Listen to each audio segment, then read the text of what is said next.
Hello and welcome to the 10th episode of the Chicago Dialogues.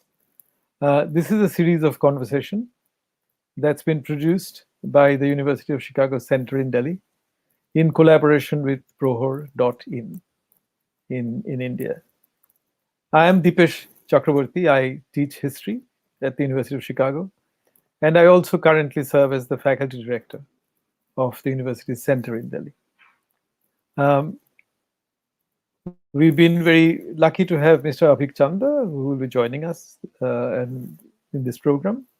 A writer, a poet, and a consultant for business, who's been the anchor and the curator of this series. And it is our great pleasure and honor to have as our guest today my colleague, Professor Raghuram Rajan, from our business school, the Booth School of Business. Professor Rajan, Raghu, as I know him, is one of my most distinguished colleagues at the university. He is currently the Catherine Dusac Miller Distinguished Service Professor of Finance in the Booth School, but he was also the 23rd Governor of the Reserve Bank of India between 2013 and 2016. Before that, between 2003 and 2006, I'm sorry, the other number should have been 1,000 as well. He was the chief economist with IMF. Raghu has been the winner of many awards, many prizes, much honor has come his way, all of which he deserved. And it is wonderful to have him on this program with us. So Raghu, we thought that, instead of asking you for the umpteenth time about your views of the Indian economy and its state, we will just talk more generally about India, various aspects of the country that we all are involved with emotionally, autobiographically, intellectually. So I thought I'd start off by asking a question about your experience, but starting from the premise that, all of us who grew up in India have worm's eye view of the country, right? We know our little part of India. We know the college we've been to. We know the university, but we really know into our neck of the woods. And you're one of the very few people who have the privilege of having both the worm's eye view of India growing up, but also the bird's eye view, both as the chief economist of the government of India and also as the Reserve Bank governor. And plus, getting to know other people who also operate with bird's eye view of the country, as they have to when you occupy a top echelon, either in politics or in economy. So I was going to ask you maybe to tell us about how India seemed different when you had the worm's eye view of it, and when you began to have the bird's eye view of it, and if you can reconcile the two in your own life and experience. Great. Well, first, thank you for inviting me here and giving me this opportunity to speak with you. Obviously, Dipesh, you are a very distinguished historian at the University of Chicago, and I've really enjoyed our conversations together. Look, I have to say that this is indeed a tragic time in India, given the pandemic and given the terrible sort of consequences, as well as the immense courage with which people are fighting it. Not just fighting for their relatives, which is a heartbreaking effort that many are engaged in, but also fighting for the broader public. The extent of voluntarism that you see right now, both in India and outside, the surge of effort in an attempt to deal with this plague is at some level both heartrending as well as heartwarming. So we must acknowledge this is probably India's greatest challenge since independence. I think when the pandemic first hit, the challenge was largely economic as a result of the lockdowns. Now the challenge is both economic, but even obviously personal, but also there will be a social element to this as we go forward. So I think we can talk about all that. But it certainly is important to acknowledge these are very difficult times in India, and our sympathies from outside.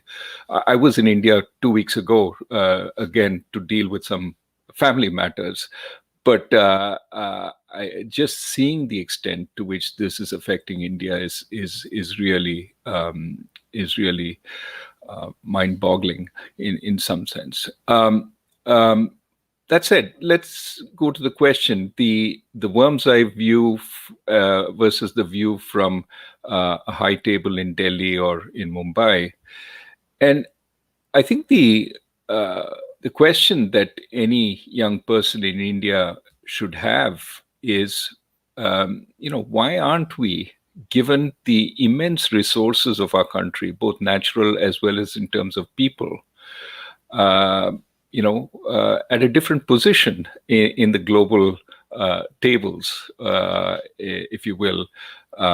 Why don't we have more Nobel Prizes in literature? Why don't we have more sort of scientists making breakthroughs? Why aren't we a rich country?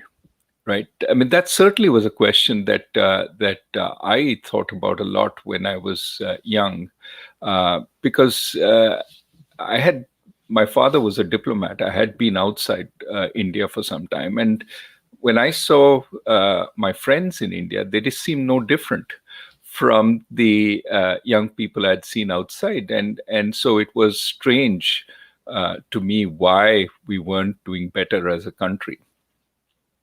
I think when you go in to the establishment, you see the many sort of constraints on breaking free from the legacies of the past. Some of those constraints are, for good reason, because it prevents us from some of the worst aspects. But some of those constraints are mindless and have built up over time, and actually prevent us from doing our best, from achieving our best. And often the task is to determine which is which are the constraints that are good and help us help protect our heritage, our sense of decency, our ability to move forward as a democratic country, and which are the ones that actually hold us back economically, that prevent ordinary man or woman from reaching their full potential. And the difficulty sometimes is, of course, that our history implies a range of vested interests have built around the constraints that hold other people back because they help some people. And that's really the challenge of institutional reform. Now, there are some constraints which are mindless, which nobody cares about, or they care about only after you've removed them because they see how they were, benefited from the rents thereof. Those are the easiest to tackle. The ones where there are vested interests that have built up are immensely difficult. And this is why, a number of Indian reformers have focused on reform by stealth. Let's not tell them what we're doing, because if they wake up, they might actually oppose it really strongly. And I think that has its uses, but it has its limits also. And sometimes you have to reform not by stealth, but in full openness, because really what you need to do is have a dialogue with the parties that are going to be affected and say, look, this is standing in the long term. It's an impediment. We need to remove it for everybody's well-being, not just yours. And if there's one thing the pandemic suggests, it's we're all connected.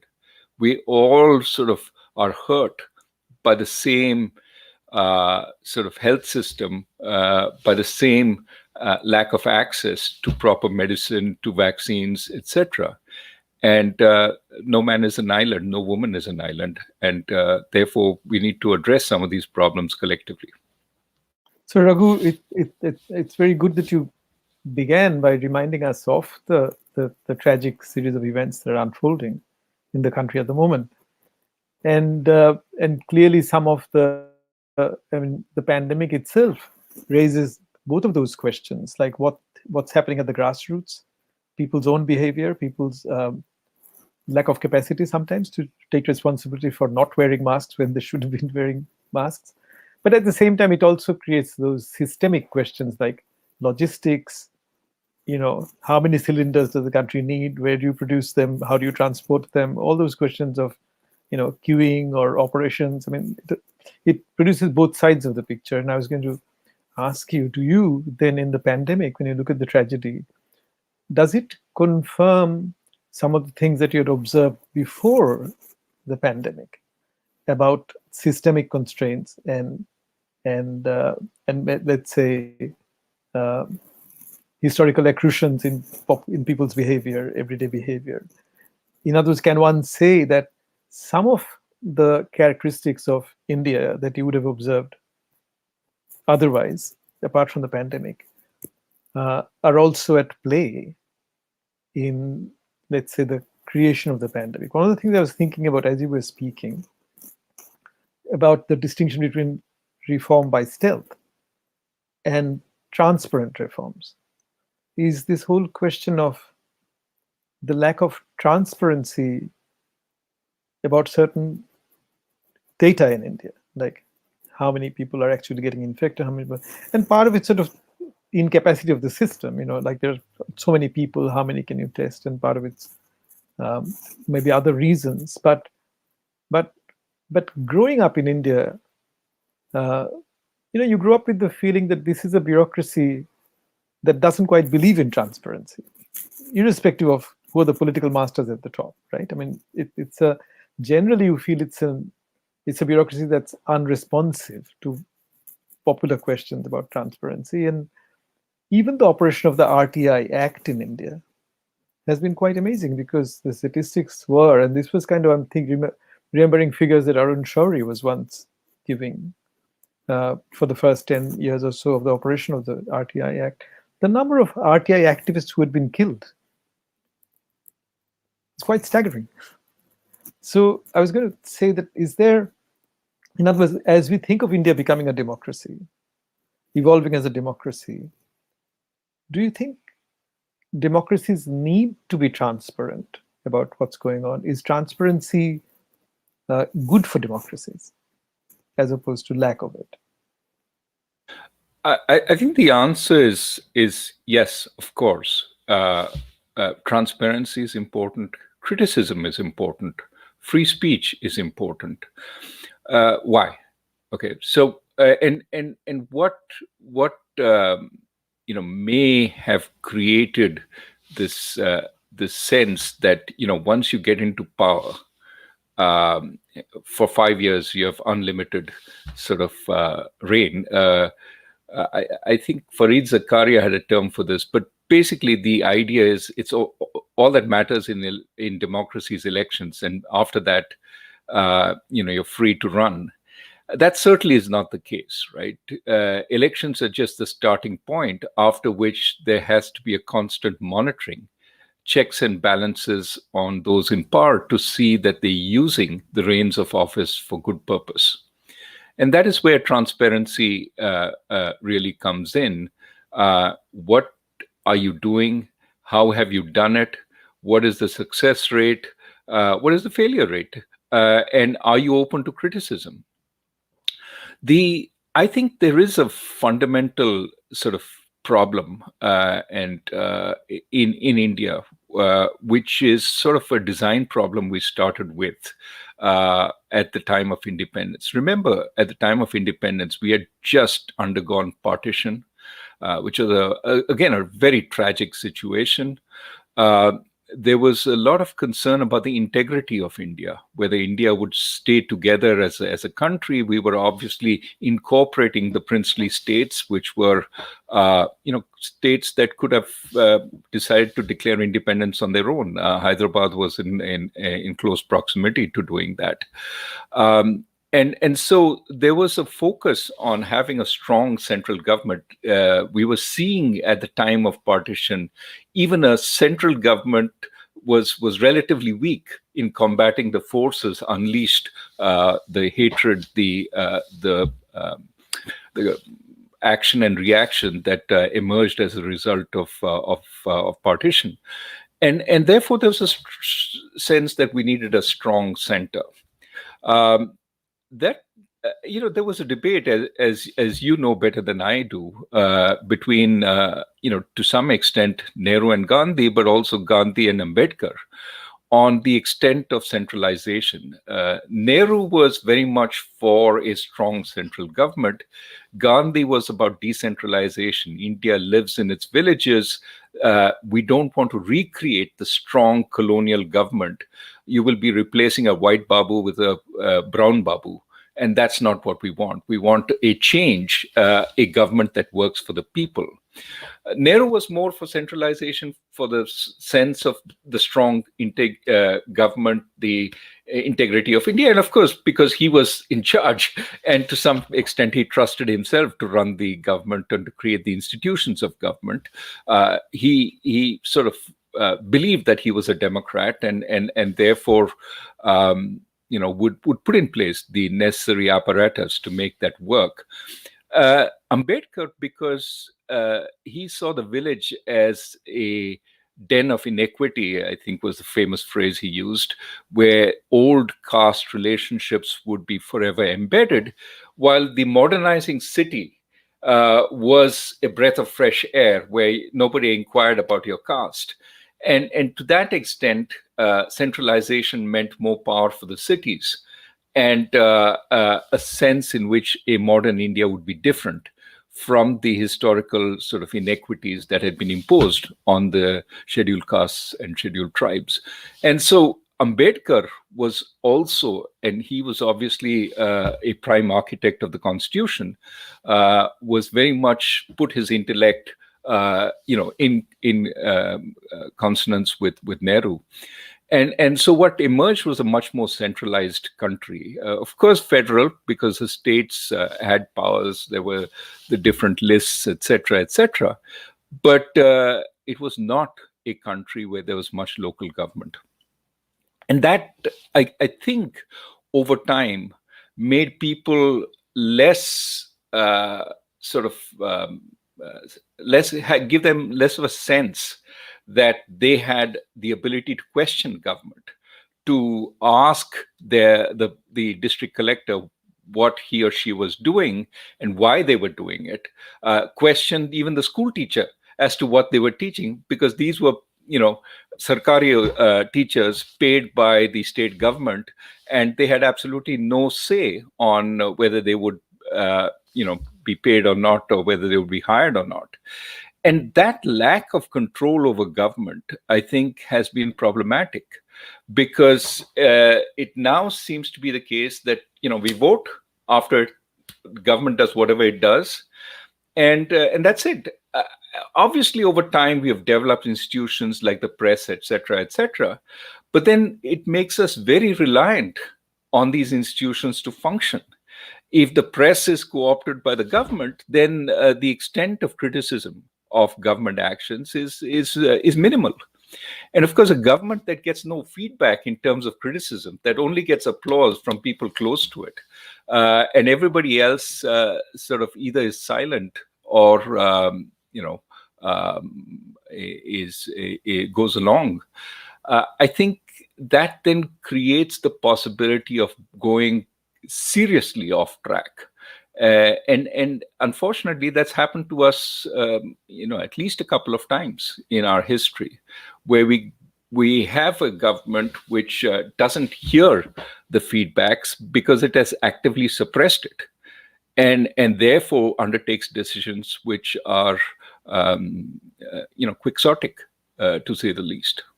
So, Raghu, if I could come in here and soon bring Avik into the conversation, and following the track of this thinking, uh, I want to sort of bring to your attention some large scale changes that I see as having taken place in India. One is, of course, the growth of population. So, in my lifetime, Indian population has grown more than 4 times. The second phenomenon you notice is the expansion of the cities, the urban population, and the fact that it's a rapidly urbanizing country. And the third thing you notice, of course, is the phenomenon of the huge informal sector in which people are employed. And the fourth thing you notice is the rising cost of elections, right? And there's more money spent in elections than can be officially acknowledged. Right? So there's a question of a huge amount of money unaccounted for that is entering the political sphere. And one also notices that the central government has probably become even more powerful over the decades than it was when it started off for all kinds of reasons. And the other thing that strikes me is, of course, that if you look at population distribution, the northern states, the peninsula is less populated than the northern states, which puts pressures on federalism. The other thing I want to mention was that on the one hand, you've had since the 70s the rise of low caste parties or Dalit parties, the Kanshi Ram and the Bahujan Samaj party, like the real kind of, it's a democratic aspect of that assertion in public life by these formerly oppressed people or people who felt oppressed. On the other hand, India made a peculiar decision, understandable, that that it would not expand the parliament, the representative capacity of the parliament, in spite of the increase of population. Right? We put it off to, I forget when, 2030 or something, when they'll reconsider expanding the number of MPs. So we actually, for every MP, there's a larger constituency now to serve than there was before. And they're trying to compensate it by going through the panchayati, by devolving powers through the panchayati system. So do you think these macro developments, like large population, larger cities, larger informal sector, more money coming into politics, and do these things result in a certain kind of erosion of democracy? Do they create problems of management that then show up as problems of democracy as well? See, all change creates pressure for adaptation, right? And if the country does not adapt, it creates tensions, frictions, conflict, etc., etc. And you've mentioned population growth, which absolutely has been a big factor. Relative population growth is, as you said, the north growing faster than the peninsular south, and the south growing richer than the north. These are a source of tension because clearly, going forward, there will be pressure for the south to fund the north. Because that's how finance commission grants, etc., work. Effectively, the taxation, the central taxation gets redistributed to some extent to places that are not doing as well. And of course, the South is going to ask, why? And then there is the growing sort of concern. I mean, I'm not 100% sure of but we froze the electoral representation based on a census. I'm trying to remember whether it was a 71 census or what it was. We froze it, but that is going to be unfrozen soon. And then the question is, will representation start moving politically to the areas that have grown in population? But as you know, wealth tends to limit population growth. So there are also the areas that tend to be poorer. And what does that do? So there are those tensions, but you haven't raised as much the tension which is sweeping the rest of the world and which is likely to sweep India also: technological change. That even as we need jobs outside agriculture, service jobs, as well as manufacturing jobs for our people, and those jobs pay significantly more than agricultural jobs. Even as we need those jobs, we are seeing immense pressure on the nature of those jobs. As you know, manufacturing jobs in the West have shrunk in number, being more automated, et cetera, et cetera. The difference in the number of jobs that the old car, with a combustion engine, how many jobs are needed to produce that car versus how many jobs are needed to produce an electric vehicle. There's a significant difference, and that's even within manufacturing. Of course, manufactured goods are accounting for less and less. So there are immense differences that technology brings, and typically that puts an enormous pressure on people to get more education. And you can see the source of these tensions in India already, right? Many of the traditional landowning communities, the Jats, for example, are finding that land no longer pays. So their social status is slipping. And as their social status is slipping, they are getting more agitated. The Patels also in Gujarat. What is there for us? Our old status is slipping, but we don't have easy access to government jobs. And we don't have as great an access to education. The pressure for jobs is immense, and we simply have failed over the last decade or more in creating the necessary jobs for the youth that are coming in. So our population dividend is at some risk of turning into a population curse. Unemployed youth on the streets, basically not knowing what to do. We need to turn this around quickly. And this is where economic growth sort of feeds into the need to keep social tensions and social conflicts limited. Actually, Raghu, this would be a good place to bring Avik in, because he has some questions that come out of both these concerns and from what you've written on to address some of these questions. Avik. Thanks, Dipesh. I'm Dr. Rajan. A very warm welcome. Very good morning to you. I'll ask my first question. I'll situate that in the tone and in the context of the current COVID crisis that we started the program with.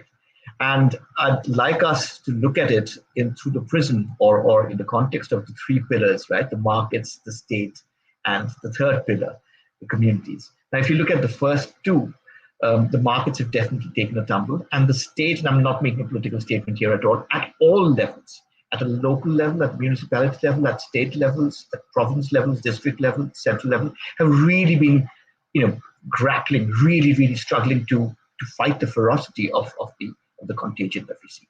And maybe you've seen glimpses of it during your visit to India a couple of weeks back, but it is in this context, in this exigency, that we see the third pillar, the community, really coming forward and organizing testing camps, organizing vaccine camps, organizing oxygen cylinders, setting up databases and live sort of moving resources and helplines and emergency facilities, all of this, right? And in your book, the third pillar, there's this term that you've elaborated on. You've called it inclusive localism. I think what we see from the communities today is a shining example of that inclusive localism. So wanted you to comment on that. And also leading from that is a slightly longer term concern, is that once we get over this worst period, this darkest hour of the crisis, might be 6 months down the line, might be a year, there is a chance that the huge cohesiveness that we see in the communities today might again relapse and sort of brittle away and go back into their very insular pockets and become ineffective again. What can we do to make that third pillar as impactful and as cohesive as it is today on a sustained basis? It's a great question, and my sense is that in the past there was a very real concern that the possibility of government. Avik, you may have to turn off your mic temporarily. Yeah. The possibility of government was in fact crowding out the possibility of local action. I mean, I can remember going through villages when I was young, and seeing no sort of activity in the evening. The kids weren't playing; they weren't, and there were youth who would very well be happy to play volleyball. Why don't you play volleyball? Well, we need to build a court and get a net. Well, how much does net cost? Can't you put money together? Yes, but the the the impulse to create local assets as a collective was in fact discouraged by the feeling that somehow the government can do it. There was, and of course, this varied from place to place. I'm just describing an anecdote. But my sense was that the ghost of the government crowded out a lot of activity. And this goes back to our earlier discussion. The government was too far away for you to bring it in and to ensure it did stuff, but not so far away that it couldn't come in at some point. And so why do it yourself? Why build the local ditches, the canals, etc., when the government would do it at some point? I mean, you read the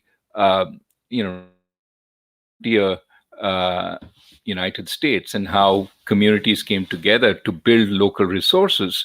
And you think about India in the past, when a lot of, I mean, you look at the irrigation facilities, for example, in Maharashtra, built over time using the lay of the land, very local in construction.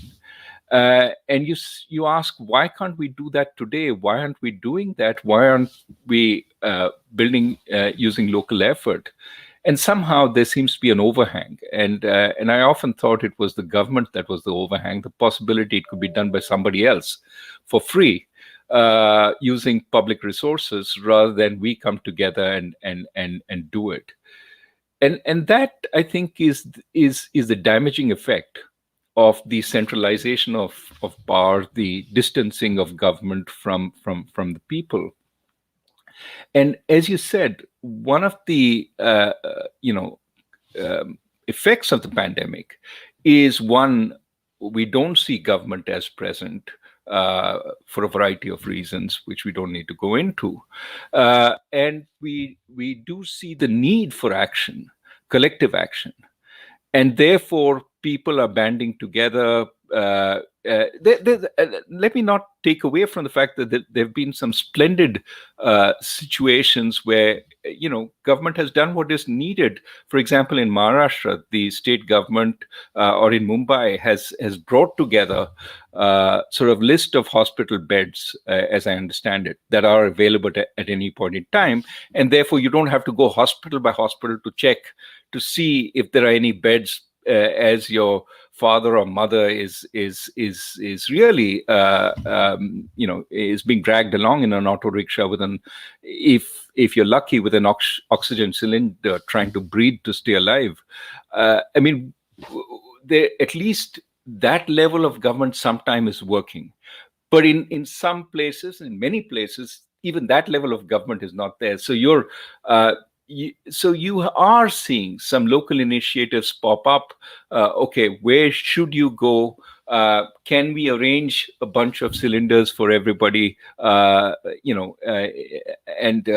Sometimes some people are willing to use their contact lists to try and help others get in. Obviously, you need to be part of the network to start doing that.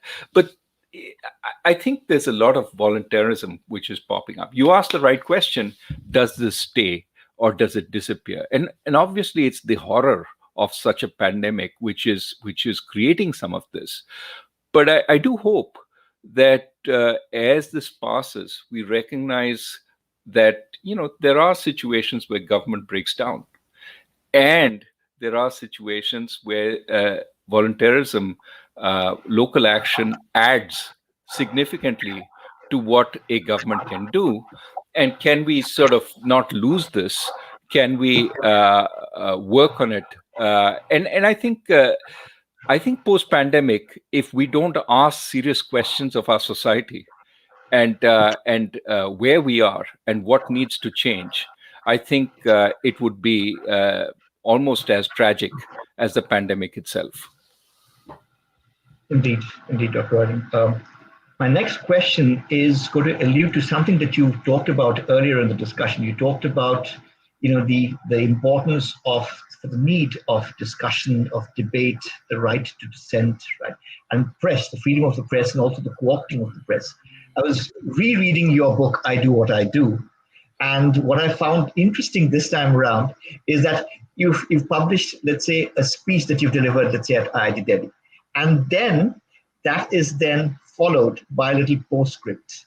And there are many of these where this is the speech, this is what I wanted to talk about, this is what I meant, and this is how it was construed in certain sections of the media, right? And I found this to be very, well, partly amusing and partly not so amusing. I guess my point here is when we're living in such a milieu where all of these sensibilities are touched to the quick very soon, very easily, and where there are clear chunks, not to make too fine a point on it, chunks, sections of people who suffer from a confirmation bias. I'm expecting to see something egregious. I'm expecting to see something controversial. So even if you say, hello, good evening, Avik, I'll say, why did he say good evening in that tone, right? So from that, I guess my twofold question is, how easy is it in today's sort of discourse, particularly in the public forum, how easy is it to be misunderstood? And the larger question from that is there then a real danger that when we have analysts, we have experts, we could have economists, we could also have epidemiologists, they are not going to come clean, they're not going to say something radical or which is going to prompt a lot of material changes for fear of being taken to the cleaners, for fear of being trolled or threatened or worse. Yeah, I do think, Avik, the mic. I do think there is a real concern in the public dialogue in India that one is the lack of frank dialogue about the things that matter. Sometimes makes the press and the public look for anybody who speaks frankly, and then put all their vision, their ambitions onto that person, which then, as you said, sometimes every phrase they utter, every sentence they utter is interpreted for what larger sort of sense does this make. I mean, I never fully could figure out whether I was being seen as the token opposition by the press, and therefore everything I said, I never actually, I did not think it was my place to criticize the government for its actions as a member of the government. You don't sort of undermine your own institution. You can offer suggestions as to ways things could be interpreted, things could change, but you don't criticize the government. The famous IIT Delhi speech you're talking about was a plea for tolerance and respect for all, which my minister said was exactly what he was thinking. Whether that was interpreted by the public as what he was thinking is a different question. But it wasn't a criticism of the government. It was interpreted as a criticism of the government. And similarly, everything I said was when I said, remember, we were doing better than the rest of the world in terms of growth, and I said, we're doing better because the rest of the world is doing worse, not because we're doing really great. Something like we are the one-eyed man in the land of the blind. And of course, that got some pushback from the Blind Association. But but more, it also, people said, how can you be sort of pessimistic about India's prospects? I was not being pessimistic. I was saying, let's not be complacent. And lo and behold, that quarter where I said that was the high point of our growth. We have come down ever since steadily. And so the point here is that things get overinterpreted sometimes because you're seen as the critic, and nobody wants to be in that position. So then the alternative is to just shut up, in which case you don't offer guidance when guidance is actually needed. And guidance often is needed because in that position that you are, you may be the expert on certain issues, and it is important to offer broad guidance on those. So that's one. The more sinister view is that this was the vested interests, that they were creating a wedge by misinterpreting everything. And I think they succeeded in that, because they, if you read the dialogue, even today, I was the, the guy who spoke out of turn, who made comments about things I had no business commenting on. I mean, read the speeches and ask if there was anything that was out of place. That's part of what goes on. Now, I don't think the answer is to shrink back. I don't think the answer is to become a fellow traveler. Government needs to adjust, course correct, etc. It can be done in a polite way, it can be done in a respectful way, and it can course correct. But enough people within government and outside government have to speak up. Otherwise, we get a disaster.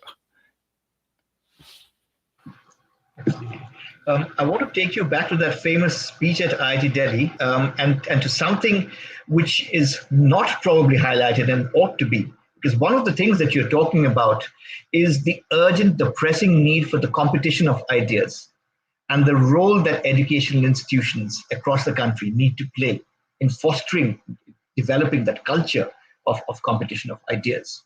And I want to tie this back to your earlier questions that you posed. Why isn't India producing more phenomenal research? Why isn't India producing more Nobel laureates, etc.?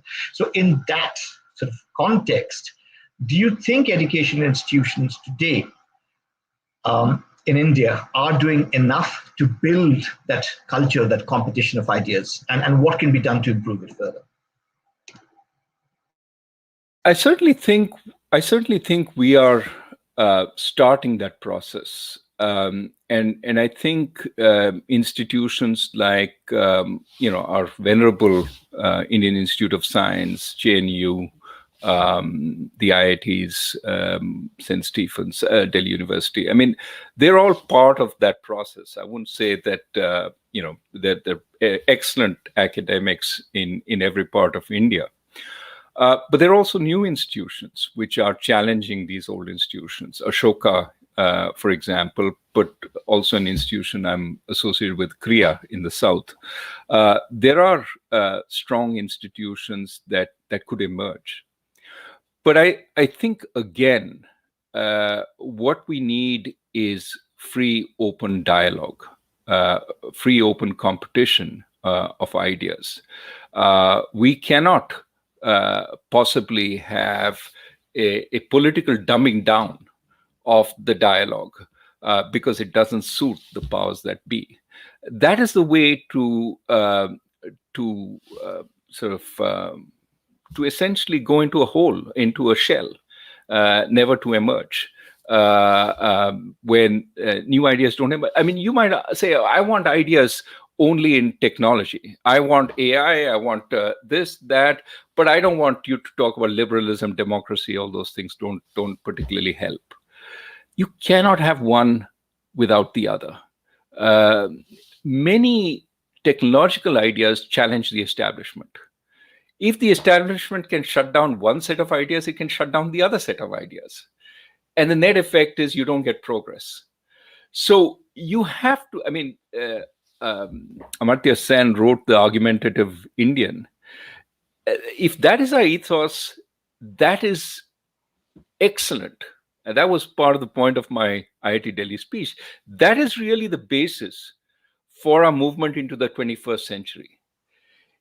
Any government, any party that wants to suppress that is killing our future and therefore is anti-national at a very basic level. So I would say that we need freedom of speech, freedom to criticize. It is what will create that competition for ideas. It will prepare India for the 21st century far more than any reversion to our historic past and the glories thereof. Our glories are in the future, not in the past.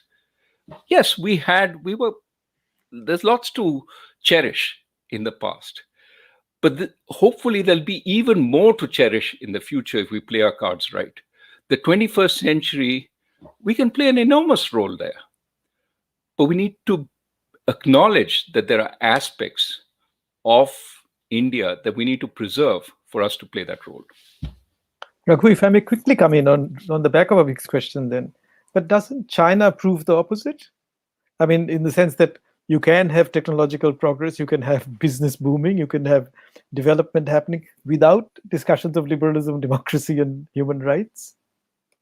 I would say that China before Xi Jinping was essentially moving in a more liberal direction.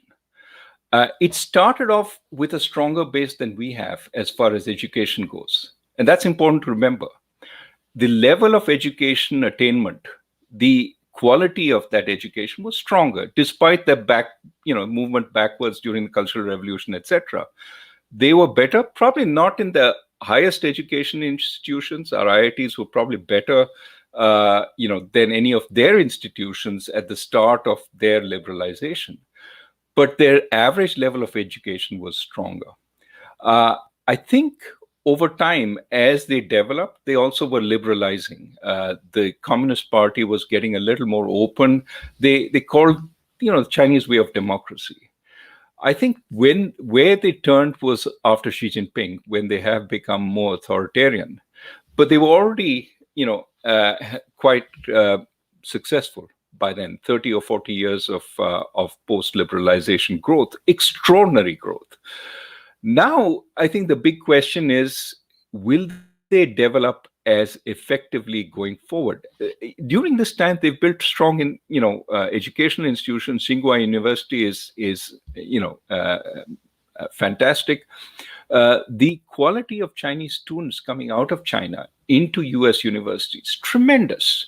I see a large number of these people applying to our PhD programs across the board, whether STEM, economics, finance. I see far fewer Indians. And that suggests a difference which needs over time, given that our population is as big, to be remedied. We have to benefit from the educational institutions of the world in the same way that the Chinese have. But I would say that China was liberalizing. The big open question is, under an authoritarian regime, under a regime which is trying to contain the private sector much more than it used to, under a regime that is much more open to the state sector, whether they will progress as well. In my view, this coupled with Chinese population aging is going to be what stands in their way, not in the next 5 years, 10 years. They have the momentum of the past. But over the next 20, 30 years, they will have to revisit their system if they are to,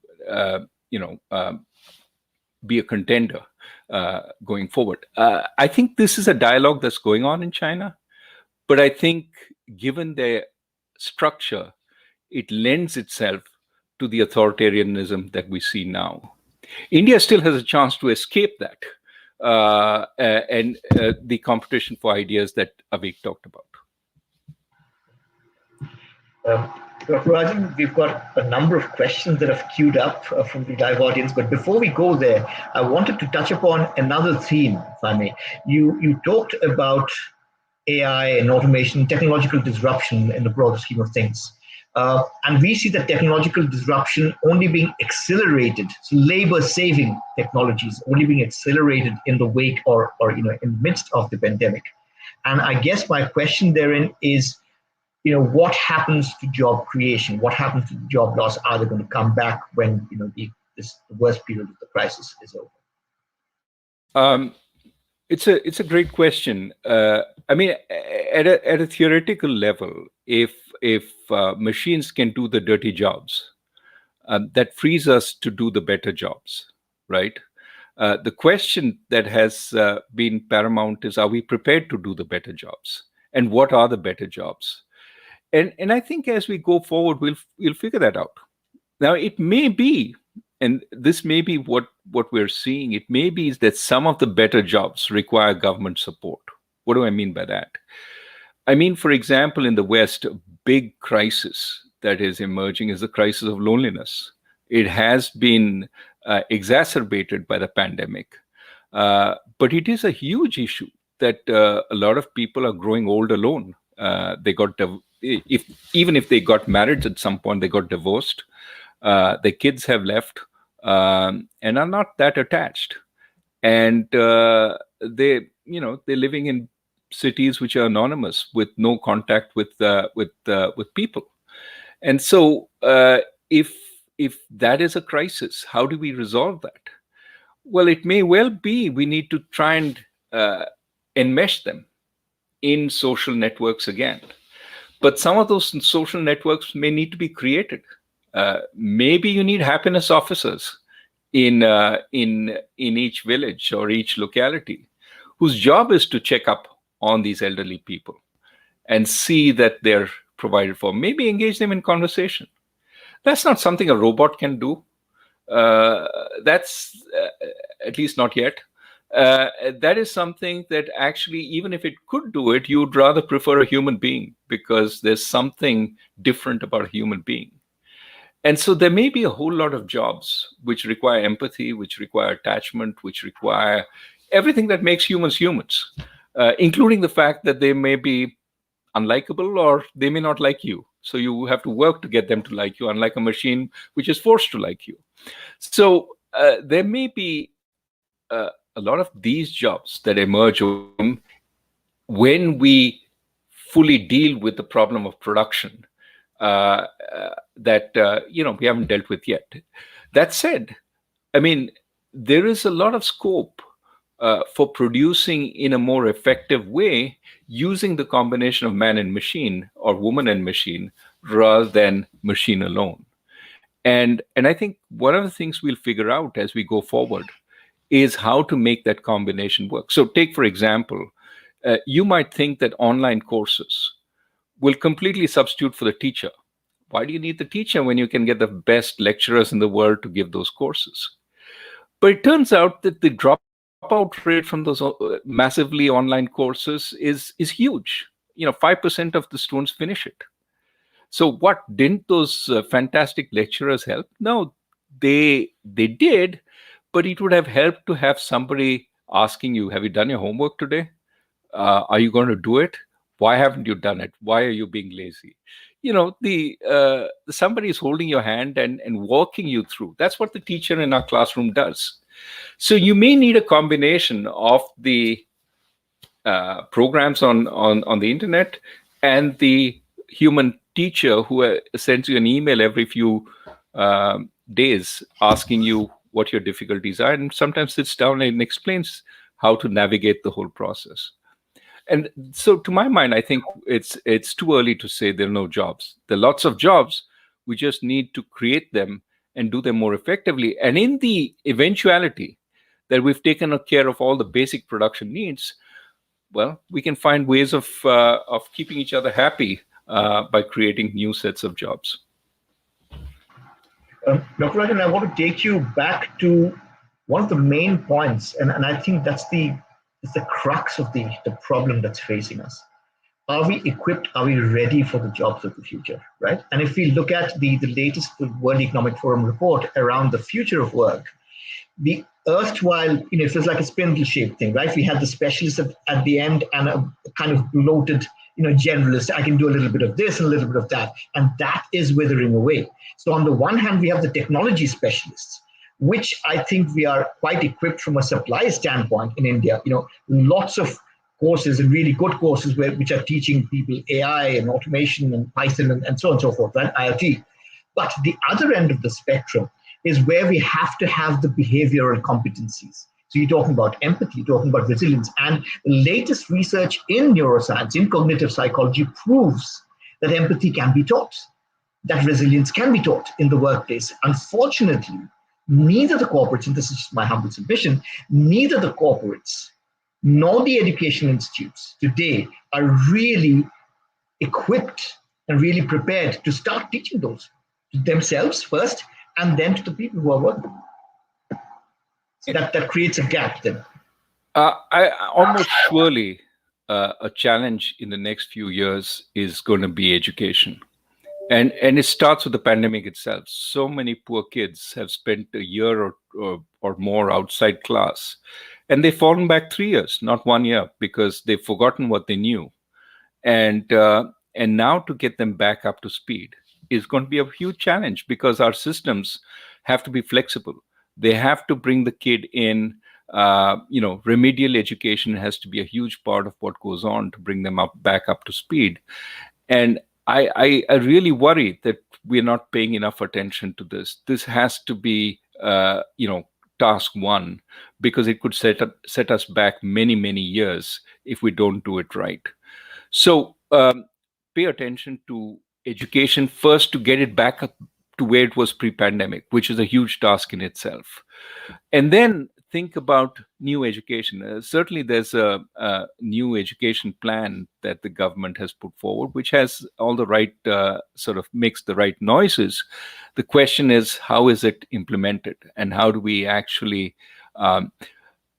Certainly, we have to look at the spectrum of jobs that are available. But also the spectrum of capabilities we need. It's not just jobs. We need functioning citizens.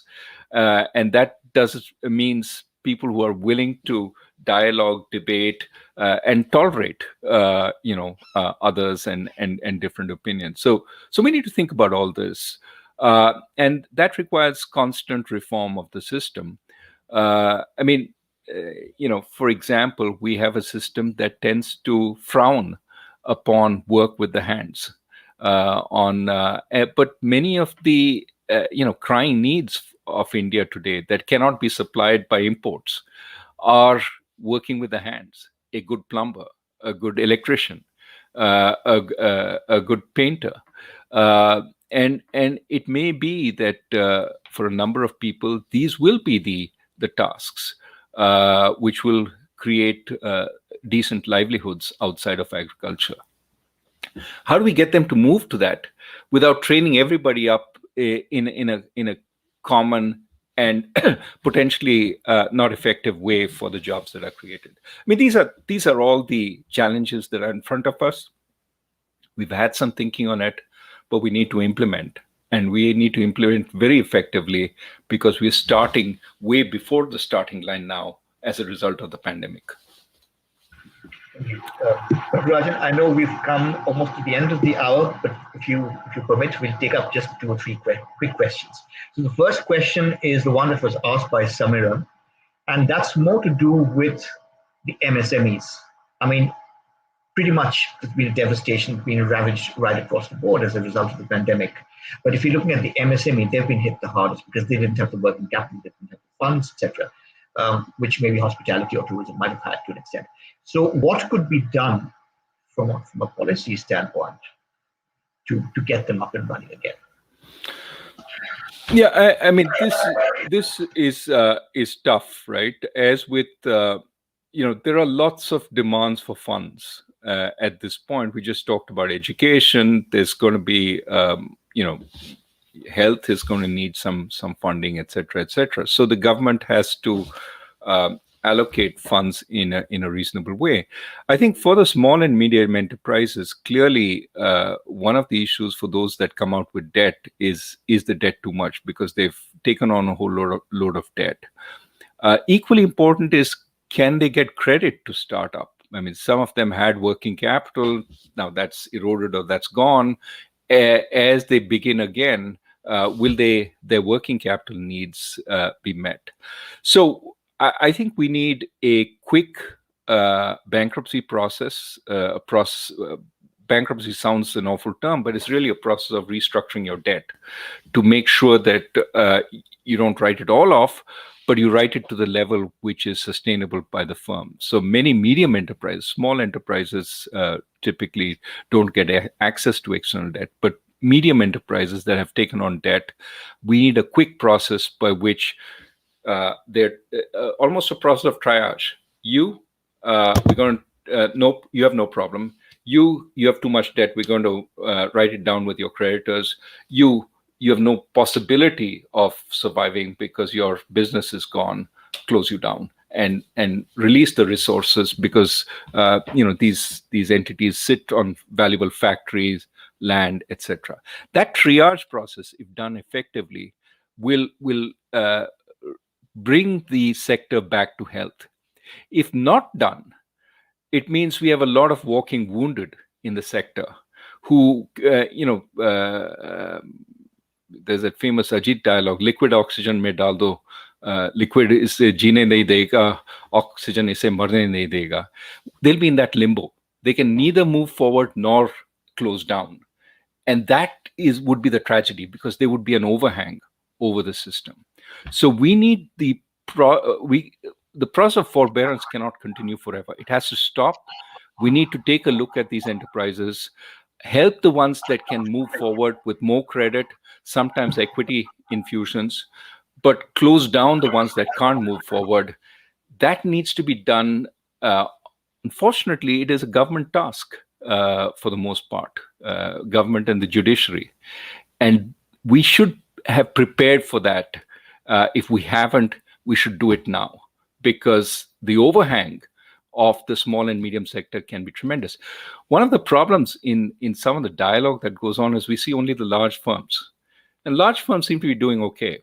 International capital markets are open, etc. But large firms aren't where some of the employment is.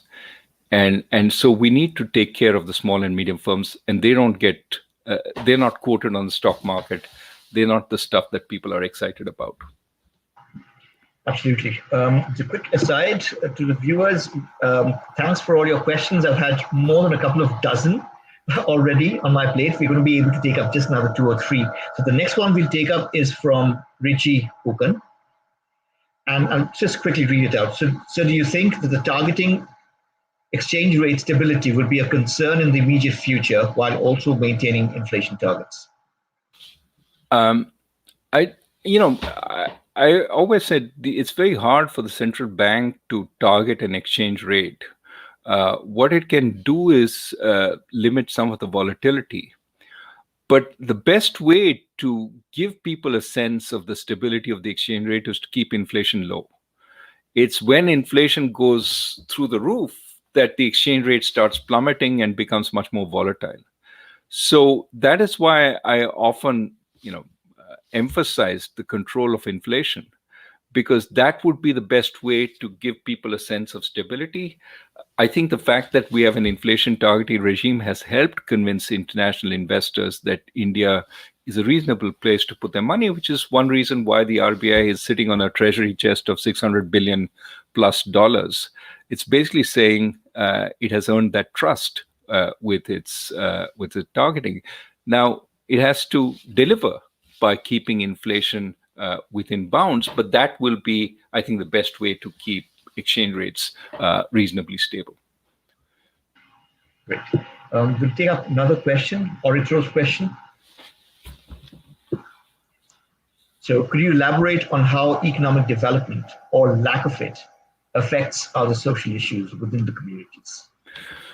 Well, that's a very tough question. It's a very big question. But I mean, the struggle for whatever resources there are almost surely becomes more tougher, stronger when growth is limited. When there's a lot of growth, well, I don't bother sort of taking the other guy's goods because there's plenty for me to get. I don't worry about the other guy having a job because there's a job waiting for me. And so, I don't try and use the political process or a riot to get at at his property. When growth slows, there are a limited number of jobs. Now it's as if he has a job, he's holding my job, and so to get a job, I must get him out of the job. Or if he has property, it's a zero-sum game, and positive-sum games, as you very, very aptly put it, tend to be less conflictual than zero-sum games. We've gone well over time, so thank you very, very much, Dr. Rajan. It's been an absolutely engrossing conversation. Dipesh, that? Yeah. So yeah. No. Avik, maybe mute your microphone. It's getting. Thank you. No, Raghu. Thanks again, very, very much for joining us. This is something that we've been doing from the center during the pandemic. I mean, this was one way to keep the center's presence alive, and one way to introduce our faculty to people in India, interested people.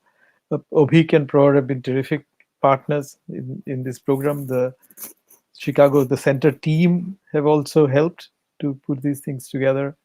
So we have one more program to go by. It's wonderful to have you on the program, wonderful to listen to you as always. And thank you again on behalf of all of us. Yeah. And yeah. Thank you very much. Thank you, and thanks for having me. And goodbye, everyone. And stay firm, stay courageous during the pandemic. Thank you. Stay well. Yeah. Bye-bye. Bye.